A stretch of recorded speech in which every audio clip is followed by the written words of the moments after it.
কোটা সংস্কারের দাবি আদায় হওয়ার পরও শিক্ষার্থীরা আন্দোলন বন্ধের ঘোষণা দিচ্ছে না, এটি তাদের বড় ভুল। দুপুরে রংপুরে এমন মন্তব্য করেন স্বরাষ্ট্রমন্ত্রী আসাদুজ্জামান খান কামাল। বলেন, এটা কোনোদিন ছাত্র আন্দোলন হতে পারে না। বিএনপি জামাত এক হয়ে ধ্বংসযজ্ঞ চালিয়েছে। দেশব্যাপী নাশকতার সাথে জড়িত সবাইকে আইনের আওতায় আনা হবে। এর আগে নাশকতায় ক্ষতিগ্রস্ত স্থান ঘুরে দেখেন আসাদুজ্জামান খান কামাল।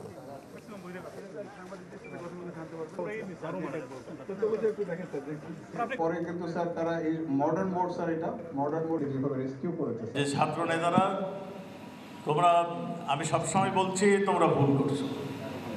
এখনো যদি তোমরা ভুল করে থাকো তাহলে এই যে ক্ষতিগুলি হলো, এই যে সম্পদ নষ্ট হলো, এই যে মানুষের জান গেল, এর দায়িত্ব কে নিবে? এর দায়িত্বটা কে নিবে? নিজের কাছে প্রশ্ন করো, তারপরে সিদ্ধান্ত নাও। যারা যারা এই সম্পদ বিনষ্ট করেছে, থানা লুট করেছেন, ভার্সিটির আমাদের সম্পদ নষ্ট করেছেন, আমাদের ইসেকে হত্যার চেষ্টা করেছেন, সবগুলোকে আমরা চিহ্নিত করব।